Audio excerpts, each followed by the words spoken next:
जय हिंद दोस्तों। स्वागत है आप सभी का जीएस की पाठशाला में। दोस्तों ये यूपीपीएससी, आरओ, स्टेट पीएससी, किसी भी स्टेट पीएससी का, ठीक है, सभी के लिए महत्वपूर्ण सीरीज है ये। पर्यावरण पारिस्थितिकी का सार वाला वीडियो है ये। बेसिकली इसमें आपको इन्वायरमेंट एंड इकोलॉजी से संबंधित चीज़ें बताई जाएंगी, ठीक है।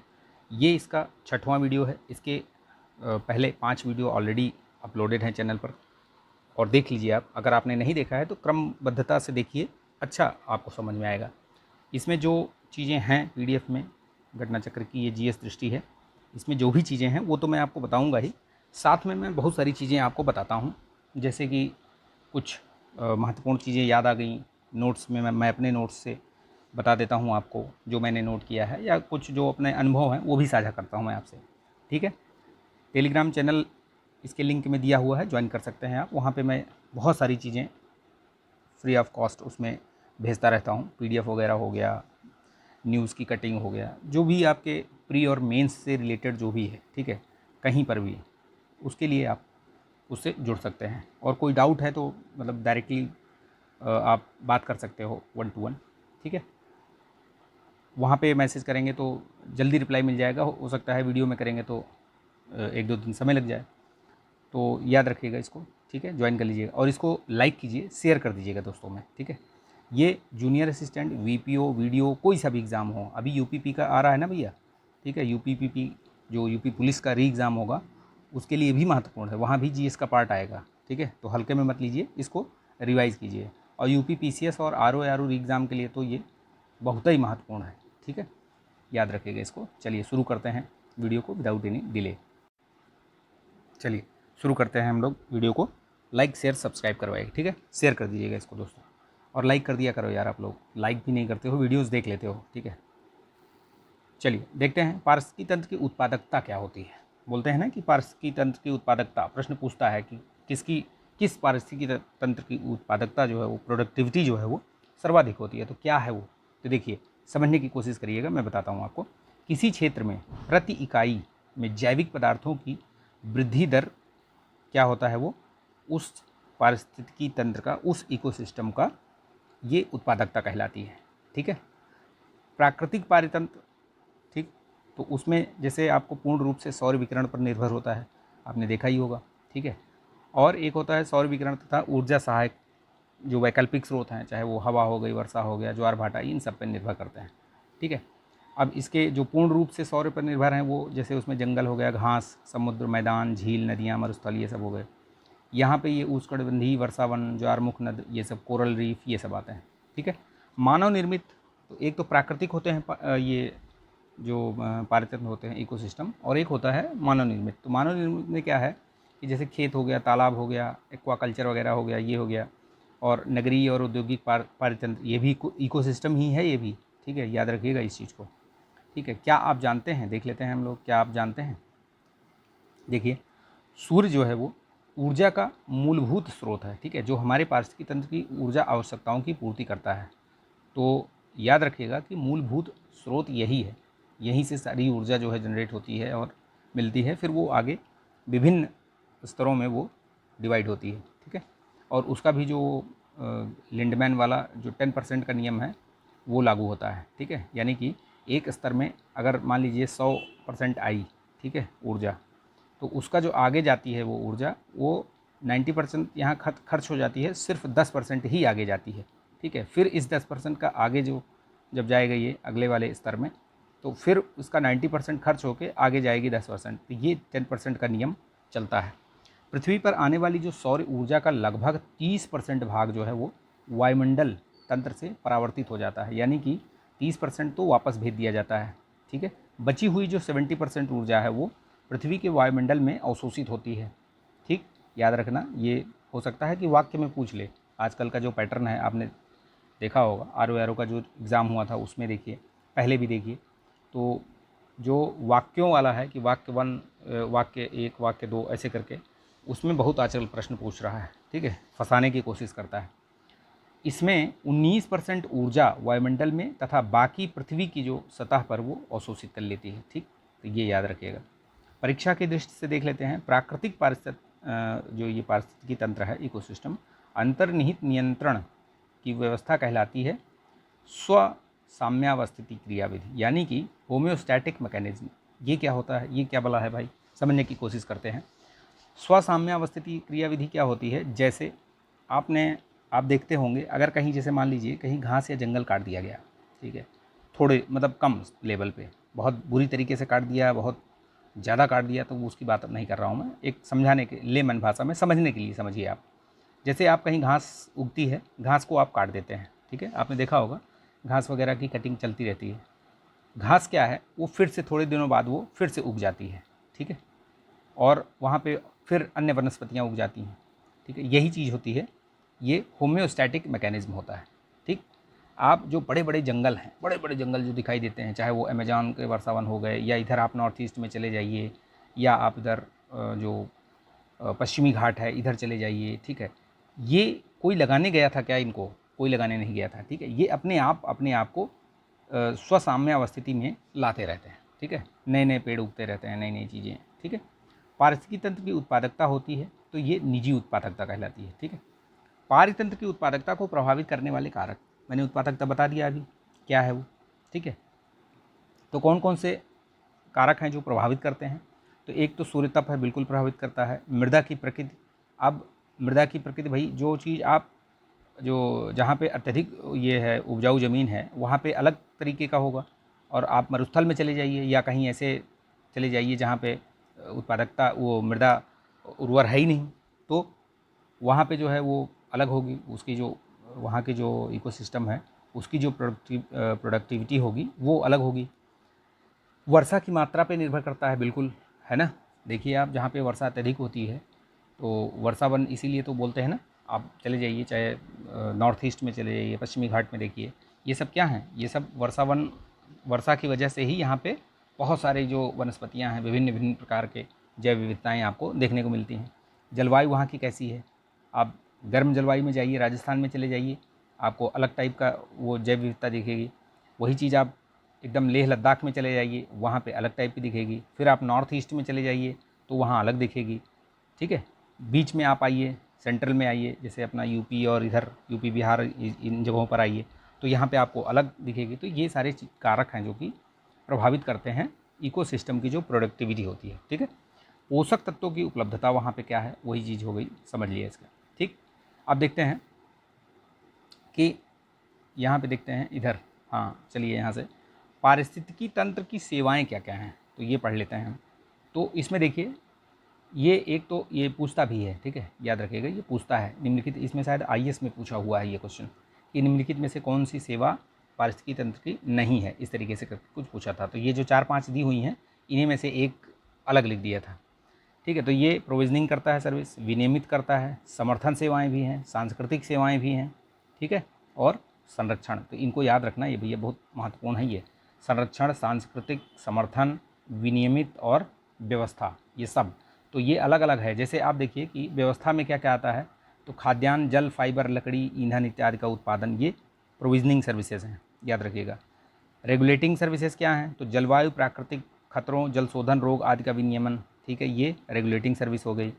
समर्थन, जो सपोर्टिंग सर्विस में क्या क्या आता है, पोषण हो गया, चक्रण हो गया, मृदा निर्माण, फसल परागण, ये सब सपोर्टिंग स्टाफ जिसको बोलते हैं, ठीक है, सपोर्टिंग सर्विस। सांस्कृतिक, कल्चरल क्या होती हैं, तो उसमें कल्चरल में एक आपका आध्यात्मिक, शैक्षणिक, ठीक है, मनोरंजन सेवाएं, सांस्कृतिक पहचान, ये सब आ जाती हैं, ठीक है। संरक्षण जो ये है प्रिजर्विंग सर्विसेज में विविधता अनुरक्षण आता है, ठीक, ये याद रखिएगा, ठीक है।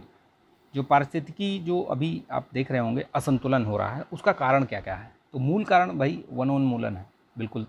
आप देखिए कहीं भी, थोड़ा कलर चेंज कर लेते हैं इसको, ये ब्लू रखते हैं, ठीक है। तो वनोन्मूलन जो है वो मेन कारण है। उसके अलावा जो है गौण कारण क्या क्या हो सकते हैं जो पारिस्थितिकी असंतुलन दिख रहा है, तो मरुस्थलीकरण है, अच्छा इसको थोड़ा ग्रीन करते हैं, ठीक है। मरुस्थलीकरण, डिजर्टिफिकेशन, वर्षा की परिवर्तनीयता, बाढ़, ठीक है, अकाल, ये सब चीज़ें अलग से प्रभावित करते हैं इसको, ठीक। पारिस्थितिकी जो ये है पारिस्थितिकी तंत्र की जो विशेषताएं हैं वो क्या क्या हैं वो देख लेते हैं एक बार फटाफट, ठीक है। तो ये क्रियात्मक इकाई होती है, जैवमंडल एक सुनिश्चित क्षेत्र में होता है, ये एक खुला तंत्र, ये पूछा जाता है, ठीक है, ये एक खुला तंत्र है, यानी ऊर्जा तथा पदार्थों का सतत निवेश एवं उससे बहिर्गमन मतलब बाहर निकलना। तो अगर कहीं पे वो सेंटेंस बना के खेलने की कोशिश करे आयोग कहीं किसी प्रश्न में, तो याद रखिएगा, पूछा भी गया है ये शायद प्रश्न, अगर आप यूआईक्यू इसका इन्वायरमेंट एंड इकोलॉजी का देखा होगा, अगर आपने तो नहीं देखा तो देख लीजिएगा, उसमें आपको ये प्रश्न मिला हुआ मतलब आया हुआ दिखेगा।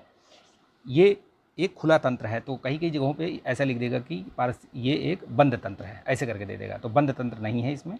इसमें ऊर्जा और पदार्थों का सतत प्रवाह और बहिर्गमन होता रहता है। ठीक है, ऊर्जा एक दिशा में प्रवाह होती है, ये बिल्कुल मैंने बताया अभी आपको कि एक ही दिशा में ये ऊर्जा का प्रवाह होता है, द्विदिशीय नहीं होता है। ठीक है, इसीलिए ऊर्जा का जो पिरामिड है ऐसे ही बनता है। ठीक है, यानी कि वो एक ही दिशा में चलता है और ये धीरे धीरे कम होता जाता है, इसीलिए वो ऐसे पिरामिड बनता है सीधा। ठीक, विभिन्न प्रकार की जो सौर ये ऊर्जा द्वारा चालित, जैसे सौर, भूतापी, ज्वारीय गैस, ये इन सब से संचालित होता है ये। ठीक है, उत्पादकता को प्रभावित करने वाला जो सर्वाधिक महत्वपूर्ण कारक है वही सूर्यतप है।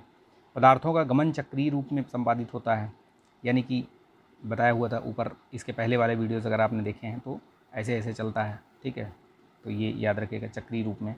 ठीक, बढ़ते पोषण स्तर में ऊर्जा का प्रगामी क्षय होता है, वही 10% वाला जो नियम है वो मैंने बताया आपको, लिंडमैन द्वारा दिया गया था, तो ये याद रखना, पूछा भी गया है ये प्रश्न।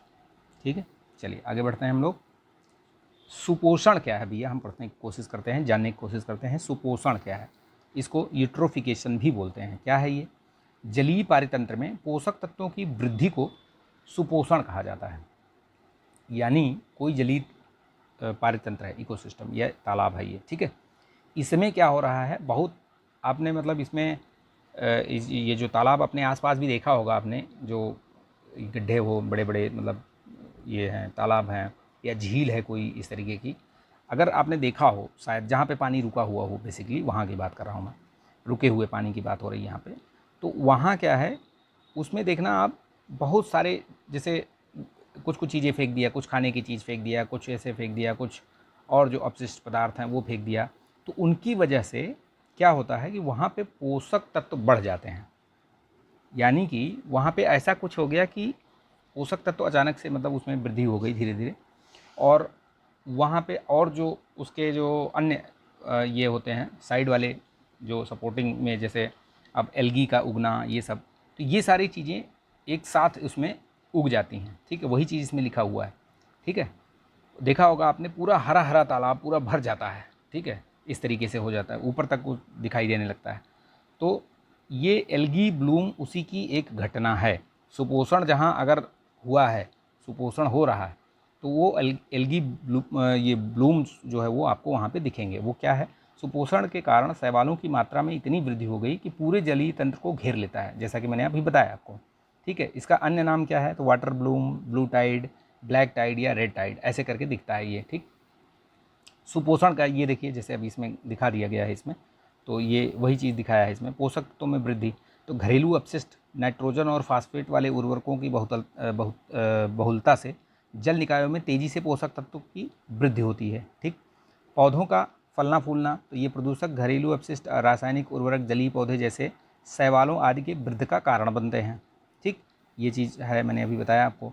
पारतंत्र का अंत हो जाता है, इस चरण तक पहुँचते पहुँचते ऑक्सीजन का स्तर इतना कम हो जाता है कि जलीय जीव, जैसे उसमें मछली, केकड़ा या जो भी उसमें और जीव पाए जाते हैं, उनकी मृत्यु होने लगती है। क्यों? क्योंकि ये जो एल्गी है वो पूरा मतलब कवर कर लेता है एक तरीके से, तो वहाँ पे ऑक्सीजन की कमी हो जाती है। ठीक है, जो बायोलॉजिकल जो ऑक्सीजन है वो वहाँ पे कम हो जाती है वो। ठीक है, एल्गी ब्लूम जैसे जलीय पौधों को सूर्य का प्रकाश प्राप्त नहीं होता है। अब नीचे भाई अगर आप देखे होंगे, ऊपर अगर ऐसे ऐसे करके पूरा छाप लिया पूरा, तो नीचे सूर्य तक ये जा ही नहीं पा रहा है, सूर्य का प्रकाश पहुंच ही नहीं पा रहा है, तो नीचे वाले जो जीव जंतु हैं वो सब खत्म, उनको कुछ नहीं मिलेगा। ठीक है, खाने पीने का जो कुछ जुगाड़ है वो सब बंद हो जाएगा। ठीक है, तो वही बताया गया है इसमें। अपघटन के परिणाम स्वरूप ऑक्सीजन का कम होना। ठीक है, तो वही है, अपघटन होती है प्रक्रिया, तो उसमें ऑक्सीजन कम हो जाती है। ठीक, तो जब मिलेगी नहीं ऑक्सीजन भैया, तो ऑक्सीजन तो चाहिए चाहिए। ठीक है, सुपोषण से होने वाली हानियाँ क्या है, तो हानियाँ मतलब देख लीजिए, एक तो पानी की पारदर्शिता, मैंने बताया आपको, पूरा छाप लेकर बंद हो जाएगा, दिखेगा ही नहीं। ऑक्सीजन उसमें ख़त्म हो जाएगा, बहुत लिमिटेड कम मात्रा में रहेगा। प्रजाति जो विविधता है भैया, अब चूँकि एक ही टाइप का बढ़ गया उसमें, तो अन्य जो प्रजातियां हैं, अन्य जो जैव विविधताएं हैं वहाँ पे, वो सब तो ऑटोमेटिकली नष्ट होने लगेंगी और वहाँ शैवाल वृद्धि तो होगी ही, ये मैंने बता ही दिया आपको। पारतंत्र के कार्य क्या होते हैं इकोसिस्टम के? तो ये खाद्य श्रृंखला में ऊर्जा का प्रवाह होता है, इसके पोषकों का चक्रण होता है। इस चक्र को क्या बोलते हैं? अगर जो पोषक तत्व हैं वो उससे एक स्तर से दूसरे स्तर पर जाते हैं तो उसको क्या बोलते हैं? वो चक्र क्या कहलाता है? भू रासायनिक चक्र। ये पूछा गया है, ये 2018 या 19 में या 20 में कहीं आया है, ठीक है, देखिएगा आप PYQ उठा के। PYQ मस्ट है भैया। PYQ अगर कोई बोले कि PYQ नहीं लगाना है तो उससे बड़ा मूर्ख कोई नहीं है मेरे हिसाब से। तो मुझे लगता है कि PYQ के लिए सभी सजेस्ट करते हैं और मैं भी सजेस्ट कर रहा हूँ, मैं कोई नई चीज़ नहीं बता रहा हूँ, लेकिन मैं बार बार इस चीज़ को इसलिए दोहराता हूँ कि आप लोग उस पर काम करें। अगर आपने थोड़ी भी कोताही करा आपने इसके रिगार्डिंग कि आप PYQ को आपने हल्के में ले लिया, तो PYQ बिल्कुल हल्के में मत लीजिए, ठीक है। PYQ आप ज़रूर लगाइए। मार्केट में आपको घटना चक्र, ये आपका शिल्पी प्रकाशन, ये सब कई सारे जो ये हैं बुक्स हैं वो आपको मिल जाएंगी PYQ पे। उठा लाइए, उनको पूरा रगड़ दीजिए, ठीक है, तो उससे आपको सीधे सीधे प्रश्न मिल जाएंगे, ठीक। पारिस्थितिकी जो अनुक्रम है या पारितंत्र का विकास करना, समस्थापन या पुनर्भरण नियंत्रण प्रणाली विकसित करना, ये सब चीज़ें हैं जो इकोसिस्टम के कार्य हैं, ठीक। देखिए अब यहाँ पे अलग अलग टाइप के ये दिया हुआ है मानव निर्मित जो पारितंत्र के जो उदाहरण हैं। तो ये तो मैंने आपको बता ही दिया, खेत खलिहान, एक्वाकल्चर, ये सब नगरीय पारितंत्र है ना, वृक्षारोपण करना, ग्रामीण पारितंत्र, औद्योगिक पारितंत्र, ये सारे आ जाते हैं, ठीक। चलिए आगे बढ़ते हैं हम लोग। प्राकृतिक तंत्रों में रूपांतरण या क्षरण का कारण क्या है? तो देखिए ये अब सीधे सीधे आप देख सकते हैं कि जो प्राकृतिक जो इकोसिस्टम है क्यों उसका विनाश हो रहा है। तो आप देखिए सबसे पहले तो है कि वहाँ पे वनोन्मूलन हो रहा है, यानी कि डिफॉरेस्टेशन हो रहा है। तो डिफॉरेस्टेशन क्यों हो रहा है भैया? क्यों हो रहा है? क्योंकि हमें ज़मीन चाहिए, हमें उस पर घर बनाना है, शहर बनाना है, ठीक है। नगरीकरण हो रहा है, जनसंख्या में वृद्धि हो रही है, हमें जगह चाहिए, खेती के लिए जगह चाहिए। तो ये आप एक कारण दिखा सकते हो। मानवीय आवश्यकताओं में वृद्धि, वही चीज़ जो मैंने अभी बताई आपको। जीवन शैली में परिवर्तन हो रहा है लोगों के, तो इस कारण से जो नेचुरल जो इकोसिस्टम है या तो वो रूपांतरित हो जा रहे हैं या उनका क्षरण हो जा रहा है। तो क्षरण हो रहा है, रूपांतरित भी हो रहे हैं, दोनों चीज़ें हो रही हैं, ठीक है। अब परीक्षा उपयोगी दृष्टि देख लेते हैं कुछ हम यहाँ पे, इनसे सीधे सीधे ये प्रश्न ही हैं एक तरीके से। देखिए अब देखिए जलीय पारतंत्र में सामान्यतः उत्पादकता का प्रमुख निर्धारक तत्व क्या है? तो प्रकाश ही है। जलीय पारतंत्रों में उत्पादकता की सीमा निर्धारित करने वाला सबसे महत्वपूर्ण पोषक कौन सा है? तो नाइट्रोजन है, याद रखना। उत्पादकता का प्रमुख निर्धारक तत्व प्रकाश है और उत्पादकता की सीमा निर्धारित करने वाले सबसे महत्वपूर्ण पोषक तत्वों की अगर बात करें तो नाइट्रोजन। अगर ओवरऑल कोई निर्धारक तत्व पूछे तो वो क्या है? लाइट, ठीक है। स्थलीय पारतंत्र में सर्वाधिक औसत शुद्ध उत्पादकता NPP वो किस क्षेत्र की होती है? अगर हम स्थलीय इकोसिस्टम की बात करें तो उसमें जल भराव या दलदली क्षेत्र जो होते हैं, स्वैम्प एंड मार्सेस तथा विषुवतीय रेखीय वन, इनमें सबसे अधिक होती है। तो दोनों याद रखना आप, ठीक है, स्वैम्प एंड मार्सेस और ये जो विषुवतीय रेखीय वन है। कार्बनिक पदार्थ जैव भार की उत्पादित हुई कुल मात्रा जो है वो GPP कहलाती है। यहाँ जो पूछा था ये तो NPP है, ठीक है, और ये सकल प्राथमिक उत्पादकता कहलाती है। क्या है ये? जो जैव भार की उत्पादित कुल मात्रा, वो सकल उत्पादित ये कहलाती है। प्रत्येक पोषण स्तर में सुलभ स्थिति ऊर्जा जिसका अगले ऊपरी पोषण स्तर में स्थानांतरण होना है की मात्रा कम होती है। वही जो 10% वाला मैंने नियम बताया है आपको, वो याद रखना, लिंडमैन का नियम है, ये पूछा भी गया है प्रश्न। जलीय पारतंत्र में सर्वाधिक जो औसत शुद्ध प्राथमिक उत्पादकता होती है वो कहाँ पाई जाती है? तो वो शैवाल क्षेत्र और प्रवाल तथा एस्चुरी, इन जगहों पर ये शुद्ध औसत शुद्ध प्राथमिकता, ठीक, ये याद रखना, ठीक है। ओडम 1959 के अनुसार विश्व की उत्पादकता स्तरों में विभाजन, ओडम ने विभाजन किया है। तो कैसे किया है? देखो, एक तो उच्च पारिस्थितिक इकोसिस्टम जो प्रोडक्टिविटी है वो, फिर एक मध्यम वाले, फिर एक निम्न वाले, ठीक है। तो ये उस तरीके से कौन कौन से कहाँ कहाँ आते हैं वो देख लेते हैं। उष्ण और शीतोष्ण कटिबंधीय जो वन क्षेत्र हैं वो जलोढ़ मैदान, ज्वार नदमुख क्षेत्र, ये सब आते हैं उच्च वाले, इसमें आते हैं उच्च पारिस्थितिकी जो उत्पादकता क्षेत्र हैं उनमें आते हैं ये। मध्यम वाले में घास के क्षेत्र, झीलें, खेत, और निम्न वाले में जो गहरे सागरीय क्षेत्र हैं, मरुस्थलीय प्रदेश, आर्कटिक, यहाँ पे आप देखिए जैव विविधता ही नहीं होती तो उत्पादकता क्या होगी। अगर इस तरीके से आप समझने की कोशिश करेंगे तो बेहतर तरीके से समझ पाएंगे कि जहाँ पे अब आप देखिए उष्ण और शीतोष्ण कटिबंधीय जो वन क्षेत्र हैं, यहाँ पे आपको बड़े बड़े पेड़ पौधे और ये वन, घने वन दिखाई देंगे। ठीक है, तो यहाँ पे है ये सब है, पेड़ पौधे, जीव, जैव विविधता है, तो यहाँ पे उत्पादकता भी है।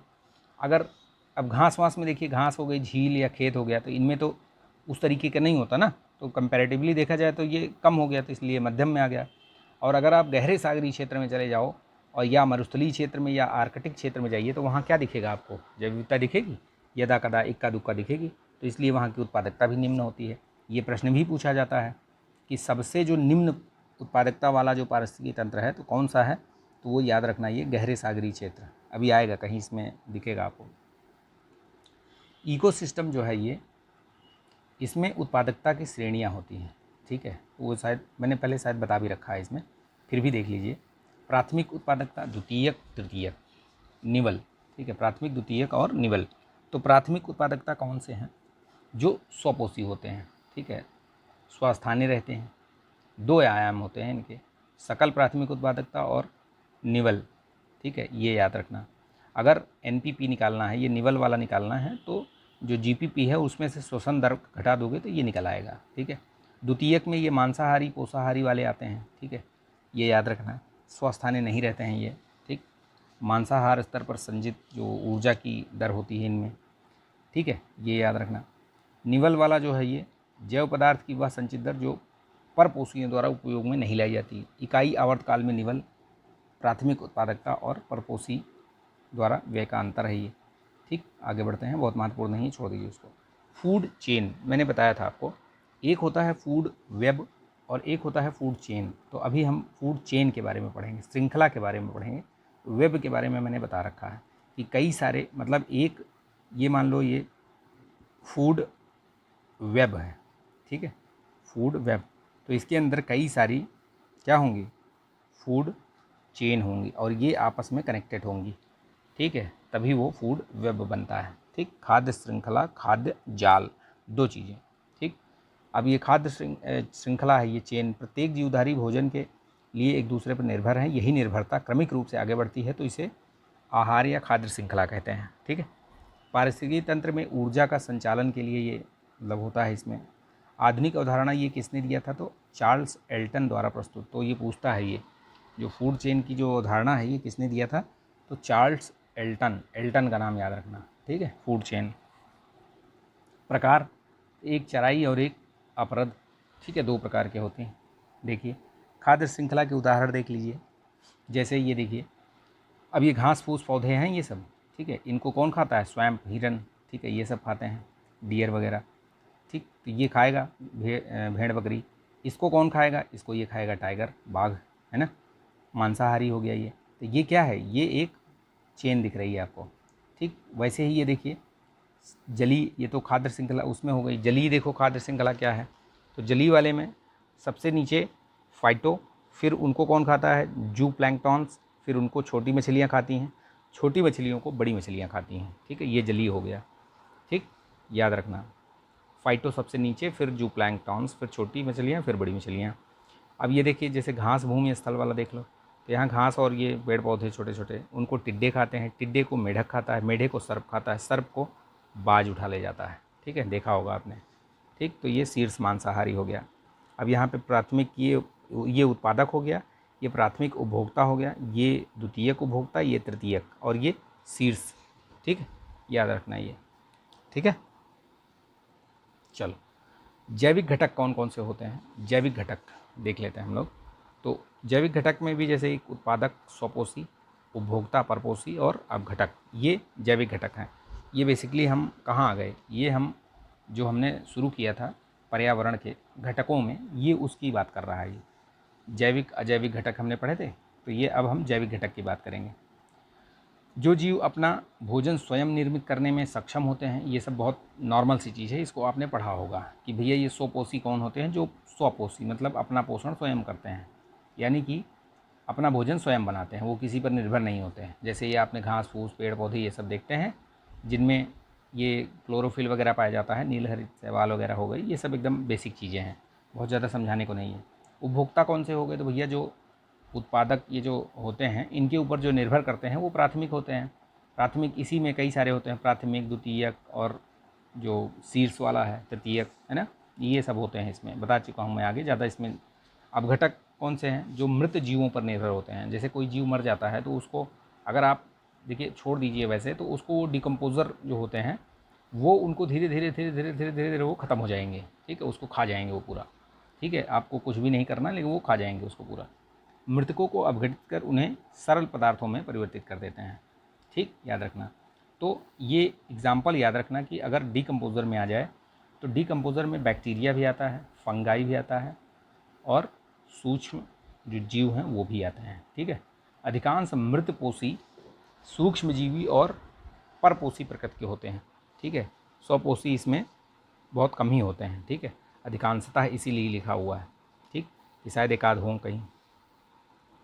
आहार श्रृंखला के प्रकार देख लीजिए, अभी हमने ऊपर देखा था तो इसमें बताया था एक तो चराई वाला हो गया और एक अपरद वाला हो गया। तो चराई वाले में जैसे ये परिभाषा है कि यह श्रृंखला सीधी, सपाट और निश्चित होती है, जो उत्पादक से शुरू होकर अंतिम उपभोक्ता तक चली जाती है, जो ये बताया था ये वाला पैटर्न, ठीक है।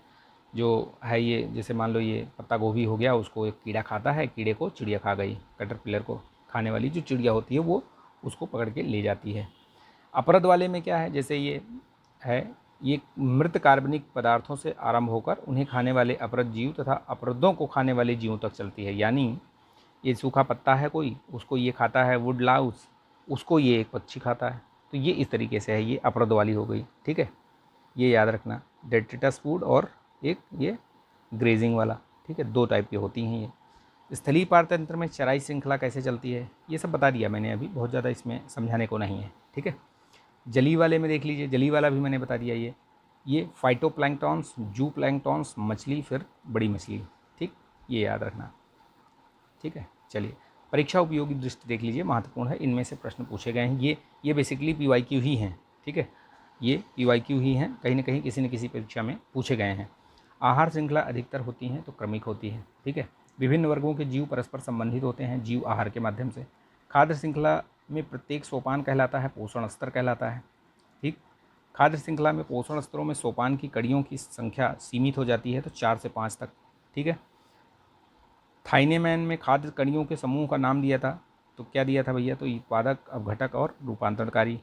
ऐसे सभी पौधे जो प्रकाश संश्लेषण के द्वारा भोजन बनाते हैं, निर्माण करते हैं, वो क्या कहलाते हैं? प्राथमिक उत्पादक या स्वपोषी, ठीक है। जलीय पारतंत्र में चराई श्रृंखला में ऊर्जा प्रवाह होता है, तो उसमें अधिक होता है, ठीक है, चराई वाले में, ठीक। चलिए आगे देखते हैं, ये महत्वपूर्ण फैक्ट देख के फिर देखते हैं आगे। हरे रंग के लवक जो क्लोरोफिल की सहायता से प्रकाश संश्लेषण कौन करता है? तो भैया पौधे करते हैं, ठीक है। समुद्री खाद्य श्रृंखला में फाइटोप्लैंक्टॉन्स जो है वो क्या होते हैं? तो वो प्राथमिक उत्पादक होते हैं, उनको ही जू प्लैंक्टॉन्स खाते हैं, फिर उनको छोटी मछलियाँ खाती हैं, फिर बड़ी मछलियाँ खाती हैं, इस तरीके से। पृथ्वी के वायुमंडल में उपस्थित ऑक्सीजन की अधिकांश मात्रा के लिए ये फाइटोप्लैंक्टॉन्स जो मिलते हैं वही उत्तरदायी होते हैं। देख रहे हैं आप कितने महत्वपूर्ण है ये, ठीक है। अपघटक तथा उपभोक्ता दोनों की श्रेणी से संबंधित वाला जीव कौन सा है? तो ये चींटी है, जो कि अपर्दन का भी काम करती है, अपघटक का काम भी करती है और उपभोक्ता का भी काम करती है, ठीक है। ये दोनों के बीच का एक संबंधित जीव है, ये दोनों की श्रेणी में आता है, ठीक है। दोनों श्रेणी में दिखा सकते हो आप, उपभोक्ता भी दिखा सकते हो और अपघटक भी दिखा सकते हो।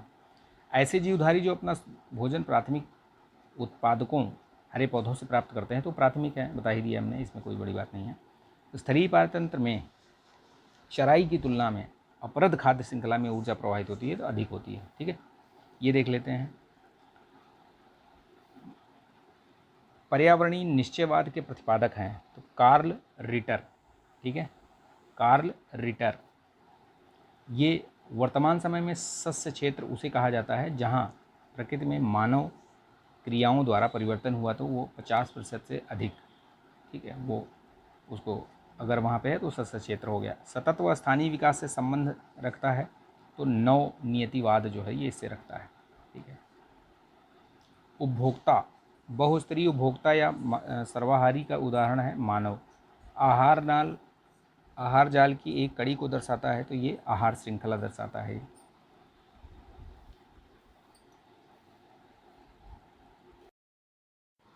ठीक है, तो ये हम देखते हैं इसको, साधारण समुद्री आहार श्रृंखला का क्रम क्या है, ये पूछा गया प्रश्न है, ये याद रखना है, इसी क्रम में याद रखना। सबसे पहले डाइटम आएगा, स्वपोषी होते हैं ये, ठीक है। क्रिस्टेशियाई ये शाकाहारी उपभोक्ता होते हैं, तो ये इसके बाद आएगा, ठीक है। उसके बाद हेरिंग, ये मांसाहारी उपभोक्ता। ये क्रम पूछा गया है, साधारण समुद्री आहार श्रृंखला का क्रम क्या होता है, तो डाइटम, क्रिस्टेशियस, फिर हेरिंग, ठीक। हेरिंग, ये क्रम याद रखना, क्रम पूछा है, इसीलिए मैं बता रहा हूँ, क्रम पूछा हुआ है। फूड वेब, अभी मैंने बताया था ना आपको, फूड वेब क्या होते हैं। देखिए, किसी भी पारतंत्र में आहार श्रृंखला रेखीय नहीं होती, ठीक है, बल्कि जटिल अथवा जाल सदृश होती है। यानी कि आपका जो फूड चेन है वो तो एक सीधी रेखा में हो सकती है, लेकिन जो ये जाल होता है, जाल सीधी रेखा में नहीं होगा, ठीक है। एक दूसरे से जो ये फूड चेन होती हैं वो एक दूसरे से कनेक्टेड रहती हैं, कोई इधर से, कोई इधर से, कोई इधर से, तो ये इस तरीके से बनी होती हैं, इसीलिए ये जटिल और ये जाल सदृश होती हैं, ठीक। एल्टन ने इसका, वही फूड चेन और फूड वेब दोनों का एल्टन ने ही दिया था, याद रखना। एक जीव कई आहार श्रृंखलाओं में भाग लेता है, बिल्कुल हो सकता है, ठीक, याद रखिएगा। अब कोई मान लीजिए कोई पक्षी है, कोई जानवर है या कोई चीज़ है, वो एक फूड चेन से दूसरे में भी आ सकता है, दूसरे से तीसरे में भी जा सकता है। खाद्य जाल की जटिलता पारिस्थितिकी तंत्र के स्थायित्व का प्रतीक है, ये चीज़ याद रखना, महत्वपूर्ण है, ये पूछा भी गया है शायद, कि खाद्य जटिलता जो है, ये खाद्य जाल की जितनी भी, मतलब वो जितना अधिक जटिल होगा उतना ही पारिस्थितिकी तंत्र जो इकोसिस्टम है वो वहाँ पे मजबूत होगा, उसका स्थायित्व तो अधिक होगा, ठीक है। और इनके बीच अगर जटिलता नहीं होगी तो वो स्थायित्व तो कम होगा, ठीक, याद रखना। ये देखिए, ठीक है, ये देख लीजिए, इसमें आपको समझ में आ जाएगा। सरलीकृत आहार जाल आरेख, जिसमें आहार श्रृंखला के का अंतः संबंध तंत्र प्रदर्शित किया गया है। अब आप देख लीजिए इसमें कि कहाँ से कौन, ये मतलब पौधा हो गया, ये तो कई सारे ऐसे भी हैं जो चिड़िया ये पौधे भी खाती हैं, ठीक है, पौधों को भी, उनके पत्ती या उनके फूल उनको खाते हैं, ठीक है। कई सारे खरगोश, ये तो खरगोश तो खैर होते ही हैं शाकाहारी, चूहे भी हैं, ठीक है, वो भी खा लेते हैं कई बार, ठीक है। उसके बाद टिड्डा खाता ही है, अब इसको ये, इसको ये, इसको ये, तो ये एक दूसरे से सभी में कनेक्टेड है, ठीक है। तो इसको क्या हो गया, ये फूड वेब, जाल हो गया ये, ठीक। ये उसी तरीके से दिया हुआ है इसमें समझाने के लिए सब एक दूसरे को, ठीक है, कैसे कैसे। ये प्राथमिक हो गई, ये प्रथम जो ये है, मतलब उत्पादकता हो गई है, फिर द्वितीय हो गए, तृतीय, चतुर्थ, ये पंचम, ठीक, याद रखना। ये बेसिकली क्या है, ये 4 आहार श्रृंखलाएं जो प्रदर्शित करती हैं कि एक जीव, मानव, विभिन्न पोषण स्तर में हो सकता है, वो बताया गया है। मानव यहाँ भी है, यहाँ भी है, यहाँ भी है, यहाँ भी है, ठीक है। यानी कि कहने का मतलब है कि उसमें भी जा सकता है, यहाँ भी ये जा सकता है, यहाँ भी खा सकता है ये, तो मानव जो है वो सर्वाहारी होता है एक तरीके से, ठीक है। चलिए शुरू, ये यहीं तक रखते हैं, बहुत वीडियो लंबा हो जाएगा बहुत ज़्यादा, ठीक है, तो इसको यहीं तक रखते हैं। अभी देखिए, इसमें दिया गया है कि क्या आप जानते हैं रसायन संश्लेषी, यानी कि ये जीवाणु भी अपना भोजन स्वयं बनाते हैं, लेकिन सूर्य की ऊर्जा के बजाय ये पृथ्वी के भीतरी भागों में निर्मुक्त होने वाले सामान्य रसायनों से रसो संश्लेषण की प्रक्रिया द्वारा अपना भोजन बनाते हैं, ठीक है, याद रखना। ये फूड चेन एवं खाद्य जाल बता दिया मैंने, ये सारी चीज़ें, इसमें कुछ ज़्यादा है नहीं, देख लीजिए। एक पारतंत्र में पोषण स्तर से दूसरे पोषण स्तर में भोज्य पदार्थों का स्थानांतरण होता है फूड चेन में। ऊर्जा का प्रवाह एक दिशीय होता है, इसमें उत्पादक विभिन्न श्रेणी के उपभोक्ता तथा अपघटक होते हैं। अब इसमें क्या है, विभिन्न पारतंत्रों की खाद्य श्रृंखलाओं के परस्पर संयोजन में एक दूसरे से जुड़े होते हैं। ऊर्जा का प्रवाह एक ही दिशा में होते हुए भी विभिन्न पथों से होकर गुजरता है, होता एक ही वो है, मतलब ऐसा नहीं कि वो डाउन आएगी, लेकिन विभिन्न पथों से होकर गुजरता है, ठीक है। इसमें अनेक जीव जो है वो समुदाय के उपभोक्ता तथा अपघटक शामिल हो सकते हैं, ठीक। तो ये यहाँ तक रखते हैं, आगे जो हम पढ़ेंगे यहाँ से पढ़ेंगे, ठीक है। 37 तक हो गया है, तो यहाँ तक रखते हैं इसको। आई होप कि आपको वीडियो अच्छा लगा होगा, तो प्लीज़ इसको लाइक कीजिएगा, शेयर कर दीजिएगा, ठीक है। और चैनल पर नए हैं तो सब्सक्राइब भी कर लीजिएगा। चलिए, लाइक शेयर सब्सक्राइब करवाइएगा इसको। जय हिंद।